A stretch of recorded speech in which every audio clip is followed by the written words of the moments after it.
Hello, welcome to Does the Shoe Fit? I'm Taylor, and this is a podcast where therapists at L&B talk about different popular culture ideas or themes and ask, does that fit reality? And so today we're talking about the show Intervention, and we have Kirsten here to kind of lead the way. This is her niche, her thing. Yeah, and so I'm super excited to listen, learn, and do this podcast with you. So thank you. So my background is I'm a licensed clinical mental health counseling associate. I'm also a licensed clinical addiction specialist here at L&B Counseling, and I'm also a certified clinical supervisor intern. Yep. So I work a lot with addictions, a lot in substance use, process addictions, behavioral addictions. So I'm really excited to talk about intervention. I have been watching this show since I was a teenager. Oh, wow. Yeah, it's been a long time. Because I was trying to prep for the podcast and think about, like, you know, why have I watched this show for so long? There's 21 seasons on A&E. It's a very popular show that pulls in, you know, millions of views per episode. Yeah. And I was thinking, like, why am I so drawn to this show, even as a teenager? And I think that for me, I was drawn to it because I had dealt with a family member who struggled with the disease of addiction. Mm-hmm. And so for me, it was a way of kind of understanding, like, why does this all happen? Right. And, you know, this is pre my graduate school training, pre-education. And so I had very, very limited knowledge of what addiction actually was. And I feel like I learned a lot through the show. Yeah. I mean, to be fair, so I just watched the episode. I didn't even know the show existed until you brought it up to me. And I watched 2 episodes, and I was texting Kirsten the whole time being like, they can show this? Like, or what does this mean? What does this mean? And like, it was eye-opening. Like, there's only 1 season on Netflix, so there's 8 episodes. But I watched 2 of those episodes, and it was super eye-opening. I didn't even realize kind of the stuff what it looks like in real life, because you see it on TV shows, and you know, some of it may portray it correctly and some of it may not, but this was like real life situations and real people, and some of it like made me cry. Like it's intense. You really see the depths of addiction through this show. For sure. And so I had Taylor watch it beforehand so that she could have an idea of the premise of the show. Mm-hmm. And it follows the same concept throughout the whole 21 seasons that they had. Like, this show has been on the air for 17 years. Wow. And they've had over 300 people do the show. Mm-hmm. I looked at some statistics and I saw that like 80% of the people that go on the show go to treatment and that are successful with it. So it actually helps. It does. There's cons to the show, which I'll get to. Like, there's pros and cons to everything. Mm-hmm. But the whole premise is that it shows, it's kind of like a documentary style, and it takes someone's story and shows, like, what is active addiction like for this person. And so they have a lot of different types of substances that they focus on, like alcohol abuse, cocaine abuse, methamphetamines, heroin addiction. And something that's popping up recently has been more of fentanyl. Oh, wow. And so we know that fentanyl is like the most powerful opiate out there. It is 80 times stronger than morphine, but we're seeing it more and more pop up because overdoses are rising right now due to fentanyl use. Yeah. So it's interesting to see in the longevity of intervention of the earlier seasons don't really have a lot of fentanyl. And I think I sent this statistic to Taylor last night, but in 2010, only about 14% of substance use disorders were using fentanyl versus 2017, 7 years later, it's at 53%. That's a huge increase. And that's 5 years ago from today. Yeah. That's insane. I think one of the episodes showed the overdose that happened. Was that with fentanyl? That was. Right. And so, I mean, the episode showed it. It was insane. And it was just like so eye-opening to see like what that disease looks like, because you know it's so scary for the family members to find people like that, and I just can't. That's just the trauma that is created around it and what, like, before it, during, after. There's just so much to it. It's a very complex subject. Yes. And the show takes you through like what their life is like in active addiction, you know, how they're getting their substances, whether it's alcohol or if it's drugs. I'm going to use substances interchangeably because it's really alcohol, drugs, or it's a little of both. One of the shows that you watched was like a poly substance use. And that is when there is someone who is not addicted to just one. Usually what we see is, you know, there's a favorite, there is a drug of choice. And so for someone who has like a poly substance use disorder, their drug of choice is multiple. You know, they will interchangeably choose, but what I see in my work is that people gravitate towards one. And it's different for everyone. Right. And what the show does takes them through the active addiction. It shows what their background is like. What was their childhood like that brought them up to this point? Yep. And then the family goes through something called a pre-intervention. And so that's where they talk with a certified interventionist and they talk about, okay, setting boundaries. We're going to write this letter. How do we set boundaries? What do we need to do? How do we get this person to say yes to going to treatment? Because at the intervention, what will happen is the family will all come together. They will read a letter to their loved one, and the interventionist will give them an ultimatum. You either go to treatment or your family's going to enact these boundaries. And some of these boundaries are like, they're harsh of, I'm not going to allow you to live in my home. Right. You know, essentially you're going to be homeless if you say no to treatment. And we'll talk about boundaries and enabling, you know, in a little bit. But that's what happens in the intervention. And so if they say no, then we have to enact the boundaries. But if they say yes, then they go off to treatment for 90 days. You know, your first 3 months in recovery are your most crucial. So that's the time that you're most vulnerable because you're also going through a withdrawal process in the beginning. Right. And you're really starting to learn how to cope with all of these feelings that we've just like pushed down and suppressed for so long. Right. So they go off to treatment and then the show gives like a little brief, like, hey, this person completed or they left treatment, something like that. Yep. I will say with the show too is I feel like I have so many questions about where they are now and you don't get all of those questions answered. So I feel very invested in these people's lives now and I may not know exactly what's going on with them. But it was really interesting to see, and I actually didn't know that the first 3 months are crucial, but it makes sense because, you know, like I feel like people don't know how to quit, right? Like you need to be supported.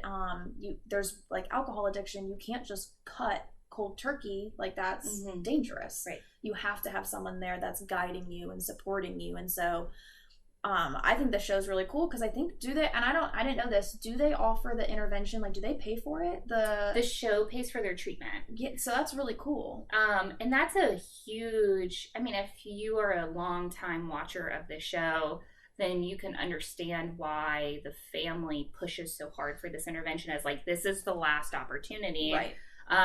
Because treatment is very, very expensive. Yeah. You know, it's often not covered by insurance. And if it is, it's not a lot.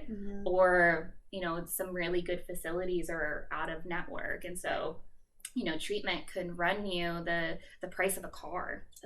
You know, $30,000 upwards, higher amounts than that, to be there for 3 months. Yeah. Yikes. So it's a lot of money. And so for some people, like the intervention, the show paying for it, it's like, this is a wonderful opportunity for you to go get help. Right. So there's a big push for them to get help. Right. I mean, it made sense. Like, they didn't explicitly say it in the show necessarily, but the way they were like portraying it, I was like, okay, the show's definitely like paying for this treatment. So I'm like, every time I'm screaming at this, I'm like, take it. And it's like, the two I saw, one did and one didn't. Right. One didn't want the treatment. It's just so heartbreaking to watch, like, someone not accept that kind of help, and the family members are just so upset about it too, and it's a tough road. I mean, like, when they're reading those letters, like I said, it's pretty powerful and it's pretty sad to watch because it's real people. Like in movies and like Shameless and stuff, like I feel like I can detach from that because it's fake. It's, you know, it's not real, but like this show, it's real. Like these are real people's lives, and it means, I feel like there's so much more power to come from that. Yeah. And what you notice in the show too, of what you're talking about, of like feeling for the families, is addiction is a ripple effect, you know.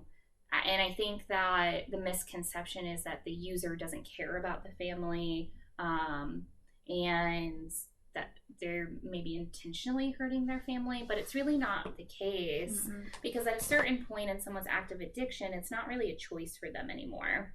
And so their addiction ripples through the family, and the family starts getting resentful of the person who's in active addiction, and they can start enabling behaviors and stuff like that. So it really affects the entire system, to the point where, you know, caregivers, like parents, can be addicted to their child's addiction. You know, like it gives them a sense of like responsibility to take care of them. Yeah, because it's control. Yep. You know, interesting. One of the things that I tell clients that have family members of addiction is the 3 C's. You can't cure it, you didn't cause it, and you can't control it. Okay. And I really play on that with my family members, because there is this false sense of control that, well, if I make sure that there's no liquor in the home, or I make sure that I drive them everywhere, you know, I can control their use. Right. And that's really not the case, because we can't control other people. Right. What do you do with someone who has a lot of like blame as a parent for, like, let's say the cause? Because I feel like in some of these, like the show really brought out like a lot of family stuff, past experiences did lead this person down that road. Now necessarily, like, it's not like the parent put a gun to their head and said like, take this drug, but like some of that, you know, I feel like as a parent, like I would blame myself, or if that kind of ended up that way. So what do you do about that? That's an interesting one, because like, depending on what family stuff happens, like you didn't make the choice for them.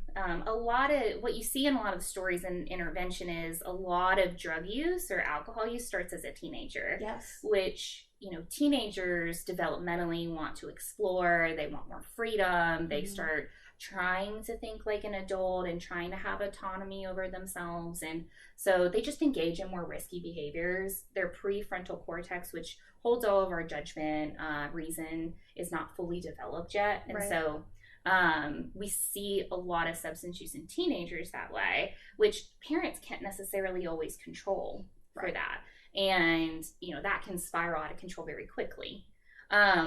But with the blaming aspect, I always ask, like, well, did you know at the time that this was happening that this would subsequently happen? Right. And usually that answer is no. Right. And so how can we take on that guilt? Like, you know, parents' guilt is real and it is rough, but we can't always take on that blame and weigh ourselves down with it, because where were we at the time? Did we have the tools, the capacity to know what was happening? Right. But also, like, what are we going to do about it right now? Because we're blaming ourselves for things that have happened in the past, but what can I do for myself right now? Right. You know, a big thing about addiction is, yes, the individual needs treatment, but the family needs treatment too. Yep. Because, you know, they're engaged in enabling behaviors, codependency, you know, they could be addicted to their child's addiction or their family member's addiction, and so they need recovery as well. Their recovery looks different. It's not substance use based, but you know, that I would talk to someone and encourage them to seek out their own therapy services to deal with all of those things. Because blaming yourself is a very common thing for family members. Absolutely. Right. But once you have someone on the other side saying, like, well, did you know that this would happen? Like, you know, sometimes we can't control those things. Right. And I think it's a good perspective change too, because when you're in it, it's so hard to It's all consuming. Right. You're in the middle of the storm. There's no way to like look outside the storm and be like, well, did I really predict this happening? I'm not a weather person. Right. And it's like, it's hard to do that when you are in the middle of it. So that makes a lot of sense. And I think education plays a huge role in this, of what addiction actually is. So there are pretty much like 3 tenets of addiction from what we know through research. One of those is genetics. And so like, why does someone engage in substance abuse, or why is someone addicted to drugs or alcohol? We look at these 3 different areas of someone's life. We look at genetics. Was their direct parent a user or abuser or an addict, whatever you want to call it? Because if the direct parent is an addict, then we have a predisposition for it. So we have a 50% chance of developing addiction ourselves. So genetics plays a huge role. Wow, 50%, that's huge. It's very huge. And then we also look at psychological concerns. Okay. And so that means like, did they have an anxiety disorder growing up? Do they have bipolar disorder? Do they have depression and they're using to mask the depression, or they're using for the anxiety, or using to stabilize their moods because they have bipolar disorder? So we look at psychological issues, and the statistics around co-occurring disorders and substance use disorders is a lot. You know, usually they go very hand in hand and they're married together. And so we look at the psychological issues, but then we look at environment. Okay. So how was this person raised? So, you know, genetics is more of that nature. Yep. And then environment is more of the nurturing aspect of it. And so what you see consistently, or maybe not, I don't want to overgeneralize the entire show, because some people do have really great childhoods and still kind of fall to the depths of addiction. Right. But what you see as a consistent theme is childhood trauma in a lot of these stories. So Taylor and I are both familiar with the Adverse Childhood Experiences survey. It's called the ACEs. And it's basically this 10-question survey that if you mark yes, it increases You get a point or something. Yeah. And so what it looks at is, before you were the age of 18, have you gone through these experiences? And if yes, that is a marker of trauma for someone. And one of those on there is like, have your parents been divorced? Yeah, so that was actually very interesting to me too, because like as a family therapist or like couples therapist, sometimes divorce is a better option. But that technically is a marker for trauma, because for the kids, like, even if couples are like in this volatile relationship and it's really hard on the kids, even someone like that, like a couple like that divorcing, is still hard on the kids. So it's like you feel like you're caught in this, like, and for the one episode that I watched, that was the case. They weren't in a happy marriage. It wasn't good necessarily being for her growing up, and then her parents got divorced, and it still was bad. And so it was like, is there a positive answer here? Like, what do you do? Right. So I remember when I first learned about the ACEs, that was a very interesting thing for me to be like, oh wow, I wouldn't think of that, but it totally makes sense. Right. And some of the other questions on there are about abuse. You know, has someone ever hit you? You know, has someone ever yelled at you, called you names, stuff like that? Also sexual abuse is on there. And is your parent, was your parent incarcerated? Was your parent using illicit drugs? Did your parent have a mental health condition? And so when you watch the stories of these people on intervention, you see a lot of them checking these boxes on the ACEs. And so, like, now that I watch it as a therapist, it's a very different perspective. For sure. Where I'm marking check boxes of like, okay, that happened to them, this happened to them, this happened to them. Like, how could they not fall into this? Like, you know, they didn't have the tools to be able to cope with the things that were happening to them. And it's not their parents' fault, because if their parents didn't know how to deal with these things and they dealt with them as children, like the generational trauma. Like, we see that repeat patterns, and a lot of these things are very unconscious. Generational trauma is very unconscious. It just happens because trauma, you know, our bodies hold all of our traumas. Like, the body keeps the score. And so we can fall into chaotic patterns without even realizing it, because our body may be used to those chaotic patterns. And it's like what you saw growing up. Like, if that was normalized. Right, if that was normalized or was modeled for you, no matter what like you try to not do that yourself, but it's almost instinctual sometimes. And you hear a lot of people like who become parents are like, oh my gosh, I sound like my mother, or I sound like my dad. And it's like, yeah, because that was what was modeled for you. So you're now saying the same things, or you're instinctually thinking the same things or feeling the same way. And so when you think about it in terms of generational trauma, that makes sense. If you were raised like that or saw that growing up, it's probably going to be your first reaction too.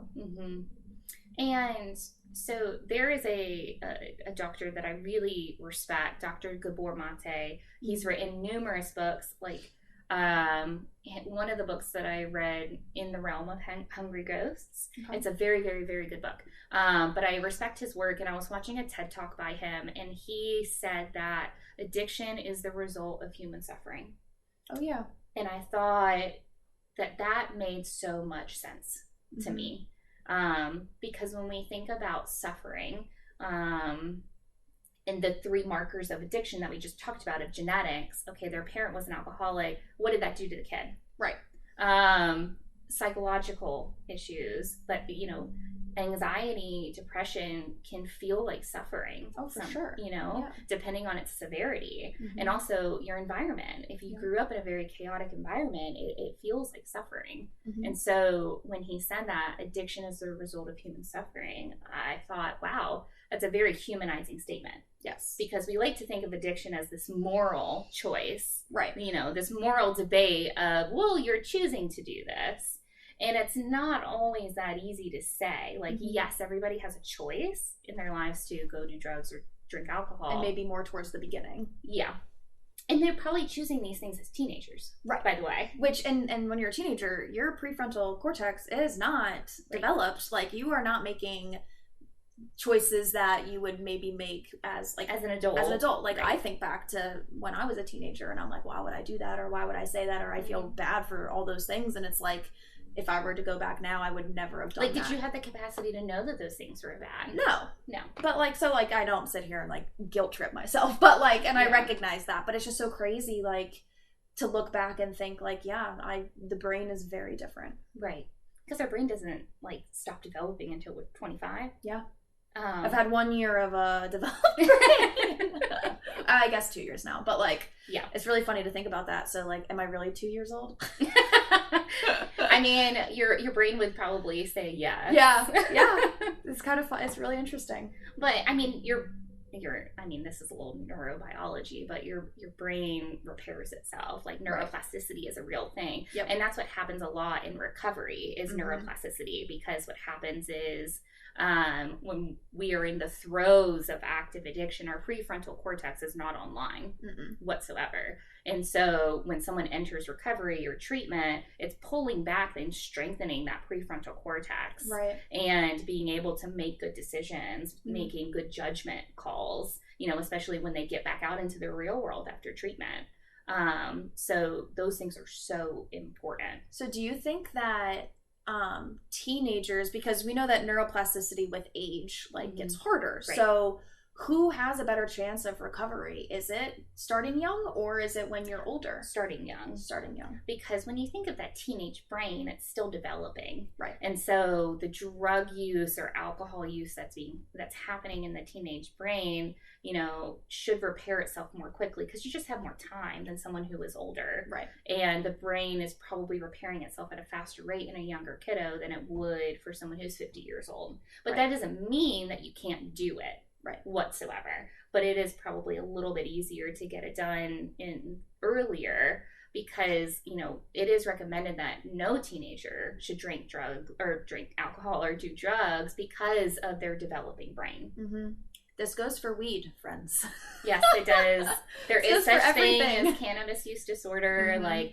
There's cocaine use disorder, alcohol use disorder. There's the whole gambit. Right. So, and I think that with all of these markers of addiction, I really look at the whole person, look at everything, how this person was raised, what their history is like, what are they struggling with, to put all these pieces of a puzzle together.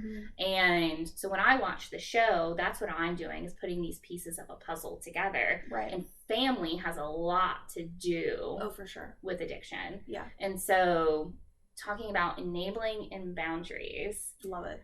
Um, This was very interesting for me to yeah, watch. tell me your thoughts on what, like, the enabling behaviors that you saw. It's almost like sad because these parents, so both episodes that I watched dealt with like the child, even if they were older, and their parents, not necessarily their own family, and how the parents just enabled by either giving them a space to use. Like they weren't, They gave them a home. They gave them a home, and like they would be, whether it was drunk or using meth, or she used a lot of different things, but they would do it right in their room, like in front of their parents, and the parents wouldn't take it away. They would just kind of like try to help, but like it enabled, and it was so sad to watch that these parents didn't know what else to do, and like they didn't like you can recognize that you're an enabler, and they did, but they just didn't know what else to do.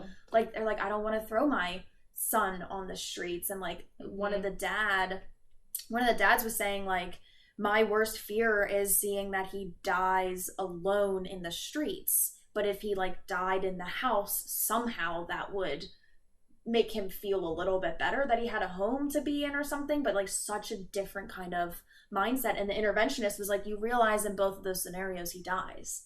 And it was like, so like that. Then the dad was just like, yeah, like, and it was wild. It was very interesting to watch.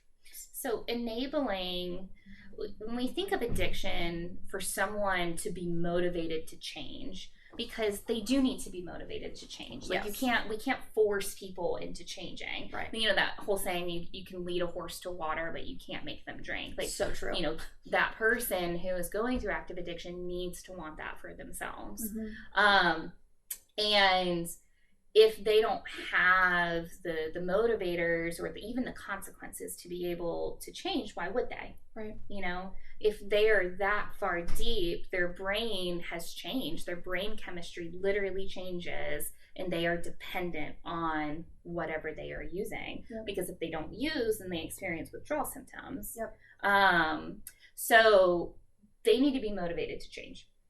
And what enabling does is, when we think of, okay, this person is essentially at rock bottom, but so bottom is right here, and if enabler comes in, they put a cushion on top of that rock bottom, you know, like a little mattress pad almost, so that when that person falls, they have a cushion to land on, so they don't feel the weight of the consequences that their addiction has. You know, common consequences of addiction are going to be social consequences. They've lost a lot of friendships, or they don't partake in social life, anything. They don't go out.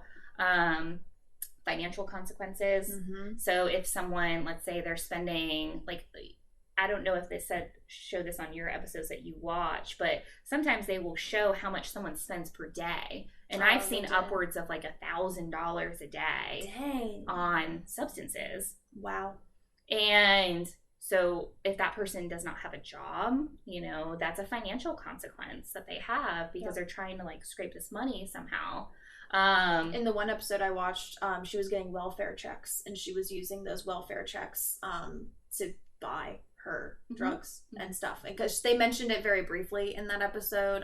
And then the other one, I don't even know how he was getting money for the alcohol, because he didn't have a job. So that was interesting too. I wonder if like his parents were a part of that as well. I don't know. Probably, yes. He was also doing some kind of job where he was helping people. He was, but wild drunk. Yes, wild drunk. Wild, yeah.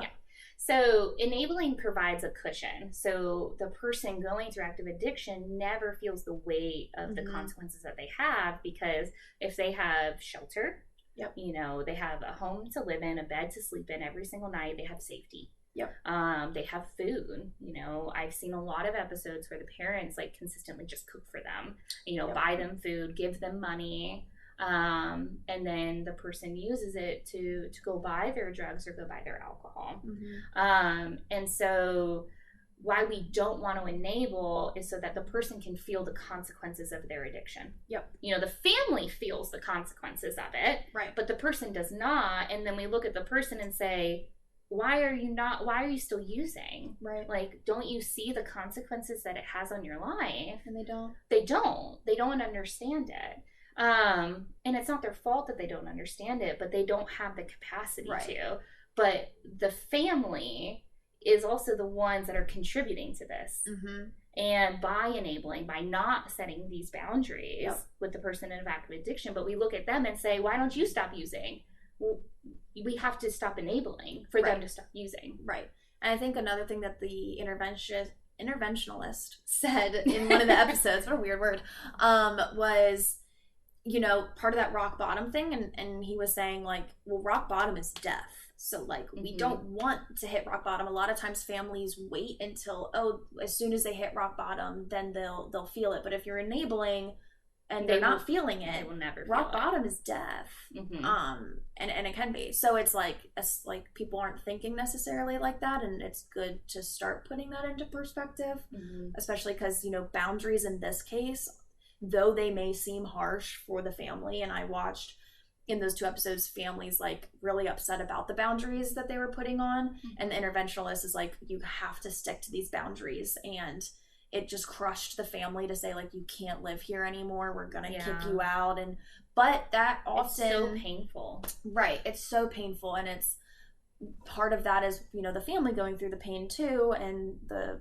user going through the pain. And it's just, at the end of the day though, that's kind of what you need to do to help them. So it seems like it's a backwards move, but it really is a forwards move. Yeah. And so if you're familiar with Alcoholics Anonymous, AA, they have something called Al-Anon. And so Al-Anon is for family members of those suffering from active addiction. And so family members can essentially go to these these peer support groups. And a phrase that they use is called detachment with love. So detach with love. And so what you're saying of like that harsh boundary that we feel, it's actually a detachment from this person's addiction. It doesn't mean that we love them any less, right, for whatsoever. But it means that I love you too much to be able to enable your addiction. So I need to detach myself from your addiction. Right. I'm not detaching myself from you because I love you. You're my family or you're my child.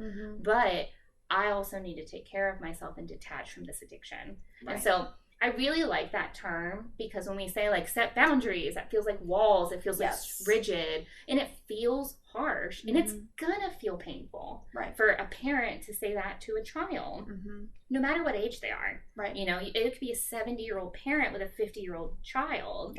You know, it still feels harsh and it will be painful, but it's how we're looking at it. If you're looking at it like you are leaving them to die, then yeah, that's gonna hurt. But if we reframe it and think, I'm doing this to save their life. You know, something interesting about the episode that I had Taylor watch was at the end, the woman chose not to go to treatment. Yeah. And so the interventionist said, this is the time. The intervention starts now, because she says no to uphold your boundaries. And so family did uphold their boundaries even after the show was over. And 5 days later, she went to treatment. Yep. You know, that's why it's so important to hold those boundaries, because once she held boundaries, or the family did, she realized, oh, I don't have anywhere to live. Right. I don't have money. I can't like live. So I need to go to treatment. Like, this is my only option right now, which that's why boundaries work. And the problem with this story in particular is that she did go to treatment. She left after 2 weeks, which is common. That does happen. And her mom didn't uphold the boundaries. And now she's living with her. Living with mom again. And in active addiction again. Oh, is she? I didn't know that. Yeah. She's still using. Yep, see? And that's, again, she just went back to the cushion. Yes, so that cushion, although we think it's helpful, like enabling and helping are 2 different things. Right, especially in this case. Right. And I feel like it's a little bit different than maybe what you would think helping is in other scenarios, but when it comes to substance use, it's definitely different. Yes, absolutely. Because someone needs to be motivated to change. Why would I change if I have safety? All of my basic needs are covered here. And I'm still able to use my substance. Why would I change? Right. And then some people are even in that pre-contemplative stage where they don't even realize it's an issue. Right. Like they may not have some of those consequences, or they may go through some of them, but then kind of justify them. And because they still have a family, they still have a home, they still have a job and are able to work, it doesn't feel that harsh. So they don't even realize that it is a problem. And I feel like I've come across some of that too. Yeah. With clients and stuff. Yeah. And so we use something called a stages of change model. And so it goes through like how people make changes in their lives. And so when you said the pre-contemplative stage, that essentially means I don't realize that there is a problem. Like I have no clue whatsoever. The second stage is contemplation, and that's where we say, I think I do have a problem, but I'm not willing to take action on it at this moment. I'm not ready. Yeah. And then the next stage is preparation, and that is where, okay, I'm thinking about changing. Like, what would I need to do in order to change? And so for someone who, let's say, is just maybe not in a dependence of alcohol or drugs, or maybe they're just misusing or abusing it. Right. You know, preparation may look like, okay, I'm going to reach out to an addiction specialist, or I'm going to try to go to an AA group, or at least figure where one is. Like, figure out where the nearest, what times they are. Right. And then the next stage is action, actually doing the thing that's going to make that change. And then after that is maintenance. Because I also think, like, and I only watched 2 episodes of the show, but, like, they are showing the extremes. Yes, like, yes. The very intense. It is, as a watcher, very obvious that this person has a problem. But, like I said, I feel like in day-to-day stuff, it's more likely that someone doesn't realize they have a problem, or they're on that precipice where it's like, well, I don't look like that, so I don't need help.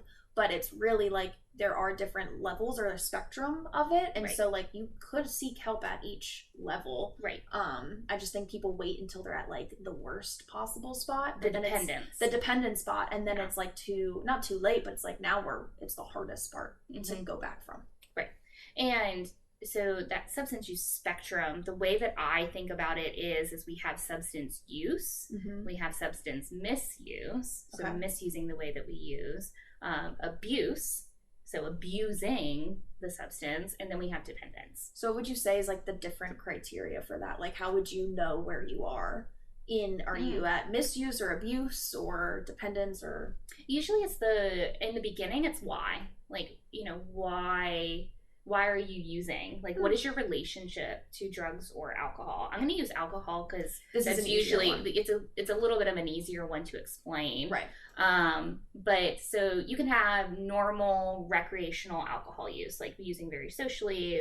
You know, there's tons of breweries in Charlotte, and people frequent them a lot. And so we just have regular use. Okay. You know, misuse would be, well, I'm really sad, or I lost this person, or this person just died, and I drank a lot to kind of cope with it. So I misused the substance. Okay. So while I used it before to have fun recreationally, I'm now misusing it to numb my feelings. So on that note, if I had a glass of wine after a hard day of work consistently, like what is that? Is that misuse, or is it, at what point does it become abuse? Yeah. Well, we start thinking about where do the consequences come back in. Gotcha. Because you can misuse, like if you're drinking, you know, wine every single night to cope with your stress, like that's temporary, it's fleeting, it's not really coping with your stress. Right. And so you're just probably misusing it, and you need to be redirected into coping strategies that are going to be more beneficial for your mental health, that are actually going to promote a well-being and not a temporary fleeting happiness. And this is a hypothetical. I do not do that. I rarely I'm drink. glad for the disclaimer. Yeah, for disclaimer. That was a hypothetical. I don't do it. So that could be misusing, meaning that like, okay, our relationship to it is kind of in the wrong place right now. Okay. You know, abuse is where we start seeing a lot of consequences. Okay. So I'm abusing alcohol, meaning that, well, I drink from the moment that I get home until the moment that I go to bed. I'm doing it every single night. I'm choosing to not engage in activities because all I would want to do is drink. I could be abusing it because I got a DUI. Yeah. You know, that's a legal consequence. Right. But that still could be considered just abuse and not what did you say the word was? Dependence. Yeah. You could be abusing alcohol at that point. I mean, you could be dependent as well. Right. You could be anything and get a DUI. Right. You know, make a mistake. It happens. But abuse, we do see a lot more of those consequences. Maybe their family starts pointing it out to them. Gotcha. And saying like, hey, I noticed that every, you know, family barbecue or Sunday dinner, you are really, really inebriated. Right. You know, getting really drunk all the time. Yes. Gotcha. Yeah. At inappropriate moments even. And so what happens with like long-term chronic use is that your brain chemistry changes. So it has to do with our dopamine levels in our brain. Mm-hmm. So when we use substances, we get like mass amounts of dopamine flooding through our system. And so dopamine is your pleasure reward center of your brain. It's the hormone that's released from that. Mm-hmm. And so we feel just intense dopamine. And so at a certain point, your brain is smart and it says, well, I know that you're going to give me this dopamine at some point. And so why would I make it? And so your brain essentially will shut down some of that dopamine production that it makes on its own. We get dopamine from completing activities, like completing tasks and stuff. We get dopamine from exercising. We get dopamine from food. We get dopamine when we do creative things. Like we get dopamine in a lot of different ways, but we never get it in the way of which a substance will give it to us. Right. So it's an unrealistic expectation for your brain. And essentially you'll never feel naturally like that as you do with the substance. And that's how you become so dependent on it. Right. Because we think of like dopamine gets released in our brain in little tiny drips. So imagine a water faucet that's, you know, maybe broken and just drips all the time. You know what I'm talking about? That's kind of what our brain does with dopamine when we complete tasks and we do exercise and stuff like that. We can get it from our job, but doing substances is like turning on the floods, like the faucet at full force, and yeah, just whoosh, you know. That's what it's like. And so when we cross over to dependence, our brain is not like producing the dopamine in the way that we're used to receiving it. For sure. And so it's very, very hard in recovery for someone in the beginning stages of it to not deal with that dopamine or not have that dopamine response. Right. And so that's why it takes 3 months a lot of time to help your brain recover from it. It's very interesting. It's fascinating. Should we do the pros and cons of the show? Absolutely. So with every show, there's pros and cons. I mean, this is reality TV. It's meant for entertainment purposes. Yep. And so the show is, you know, advocating, but it's also entertaining. So I think a con of it is, could it be exploitive? Of those, I mean, because the people that you see on the show are really, really in the depths and they're vulnerable. Very vulnerable. Yeah. And one thing about the show too is that the people who are participating in it don't know that it's intervention. Yes, that is true. They are led to believe that it is a documentary about addiction, but they're not specifically told that it's intervention. Right. And one of the questions that I have about it is, you know, was the person sober when they sign the contract? Oh, true, because we don't even get to know about that. Yeah. So, like, when they agree to be filmed and do this whole process, like, were they in the right state of mind to be able to know what they were signing up for? I mean, to be fair, if the family is the one that reaches out to the show, right, I would assume it's not because their child or their member is sober. It's probably because they're using and they don't know what else to do. And seeing, like, the alcohol episode, I mean, that I don't think there was a moment until he went to the intervention when he was sober. I mean, he woke up. Yeah, like that. He woke up, was drunk when he went to bed, still drunk when he woke up. Like, I didn't see him sober at all. Well, he couldn't. I mean, he couldn't because of withdrawals. Right. You know? Right. So then at that point, it's like, well, I feel like he was definitely under the influence, at least. Whether it was in the morning when maybe he's a little bit more cognizant, I don't know. Yeah. So it's a really good point. I didn't even think about that. So, you know, is it exploitive of someone at a very, very, very vulnerable part in their life? Could that be the case? So that's a potential con of it. and they don't really know what they're filming for, and you're also viewing like a very vulnerable part of someone's life. Yeah. And the show also, like I said, shows the depths of addiction, and you were saying, you kind of alluded to it before, that addiction takes many forms. Yeah. Like, it is not just the people that we are seeing on TV. Right. Like, you know, addiction does not know socioeconomic status, it does not know gender, it does not know race, it does not know anything. Right. And so truly, there's so many different people of all walks of life that do struggle with this disease. And I wonder with the show too, because the show is paying for that like intervention, that social economic status, who's going to be more likely to reach out to the show are those that want that help with paying for the what is it? Treatment. Wow, Yeah. the word. Who are paying for the treatment. So like both of the episodes I watched, like it wasn't rich mansions that these people were living in. Like it was, you could tell that the families needed the show's help in order to help pay and everything. And I don't know what that's like throughout the show because I haven't seen as many episodes, but I feel like that must be a larger theme for the show in particular. Yeah, it is a larger theme of the show of, you know, this is a last ditch effort, you know, because we probably wouldn't be able to pay for this on our own. Right. But also too, like, the addiction is financially burdening on a family itself. Right. You know, sure. Addiction right now and substance use disorders and everything that we need to spend as a government on addiction, it's upwards of $35 billion. Oh my gosh. Spent on this. Wow. And this is like court fees. This is, you know, police officers that are dealing with the DWIs. This is treatment costs, like community mental health centers. Like, you know, they spend a lot of money on dealing with addiction, but do we spend a lot of money on preventing addiction? So as far as like the cons of the show, I think the biggest con is that it could be very exploitive of people. I think the pros of the show is advocacy. I do think that they try, despite it being a reality television show, they pull in statistics and they show from reputable sources, which I very much appreciate. Yep. You know, if you're looking for any type of drug or alcohol statistics, you know, I learned very early on in grad school from one of my favorite people in the world. She was a mentor of mine, and she would always always look at the big three, which is NIDA, NIAAA, and SAMHSA. So SAMHSA is Substance Abuse Mental Health Services Administration, NIDA is National Institute on Drug Abuse, and NIAAA is National Institute of Alcoholism and Addiction, something like that. Yeah.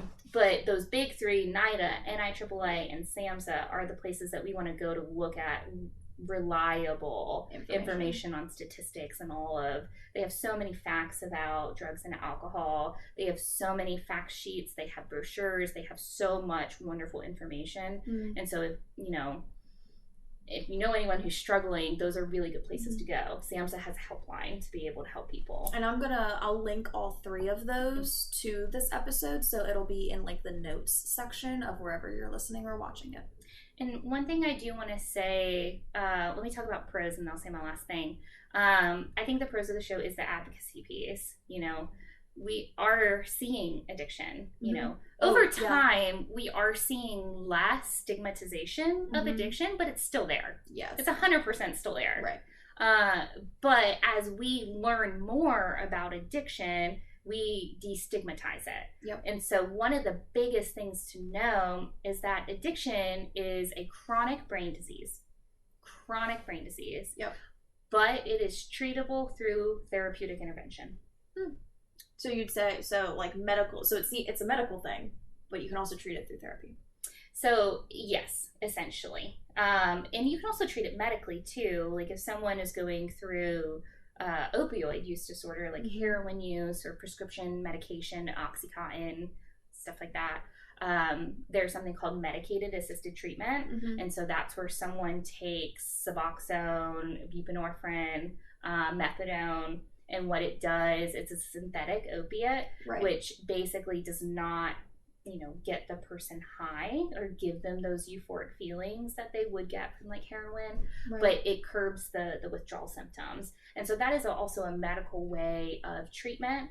And so you can essentially, if you have an opioid use disorder, go into a medication-assisted treatment program and get medical treatment from that, but also doing therapeutic intervention at the same time. Right. And so when you say that it's like a chronic disease, when does it become that? Is it the abuse spectrum? Is it the dependence? Then it becomes like, where does that happen? So I see it more in the dependence. Yeah. Like, with the spectrum, it kind of like fluctuates, goes, kind of a little bit back and forth. Yep. And, but we see the chronic through dependence. Yeah. Okay. And, with this of knowing that addiction is a chronic brain disease, it's less stigmatizing than what we knew previously. Right. Thinking that it's choice. It's a choice. Right. And like I said, yes, we all have a choice in the beginning, but for some of these people on the show, they don't really have a choice. Right. The choice is gone. Well, the choice is I don't use, and then I go into withdrawals. And withdrawals from alcohol, or they're all different for each substance, but some of the worst withdrawals that you can have are from opioids. Yeah. And so it feels like the flu times 100. Yeah. From what has been always reported to me. Right. We as addiction specialists, we have post-acute withdrawal scales. We have a lot of different measurements to measure like where someone is at in withdrawal. But it's a very painful process. Right. And a lot of people who go through active addiction are afraid for sure of withdrawing. Yeah. And so when they go off to treatment, sometimes they need a detox period. So they go into detox for about a week to do a medical detox where it's a very safe way to get the substances out of the body, right, so that they're able to enter treatment. But, if you take away anything from today of, addiction, knowing that it is a chronic brain disease is one of the most important things. It's treatable. Right. But it is chronic. Right. And recovery is something that people have to engage in every day. Yeah. Yeah, it's a lifelong thing. It's not like I do this thing for 3 months and then I'm cured. Like, it is an everyday battle, and it is a lifelong thing, which is really tough. Like, when you think about it that way, it seems so daunting, but people do it. Right? They do it, and I think that they are so courageous. Yes, it takes so much courage. So much courage, so much strength, and, thinking about the backgrounds of some of these people, it's just so much resiliency in it. For sure. I think addiction is it's a hard field to work in, but it's also a very rewarding field to work in when you see people actually work it. And make a change. Yeah. Yeah. So I feel like overall this show in particular really was eye-opening for me. And so in terms of does the shoe fit, I think it does. Like, obviously we talked about some cons, and maybe it doesn't show everything that there is for addiction, but I mean, this was real life stuff. It really tells you how dark it can get, and I felt like that was it is the reality of the situation, and it's eye-opening for sure. So I'm gonna say yes, the shoe does fit with intervention.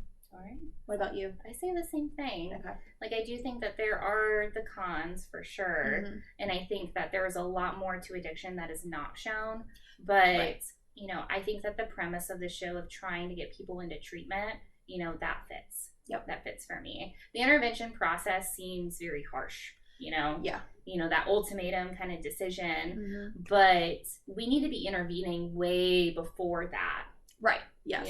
Take anything from that show, you at least then maybe know how you could intervene if you know somebody way before it gets to that level. Because it is like, this is a last result. Yes. So it is the most intense situations on that show. Yeah. Well, yeah, so thank you for coming on this podcast, and I know you could talk about this forever, so maybe we'll have another substance use episode later. Yes, definitely. Yeah, so well, thank you, and thanks to everyone listening.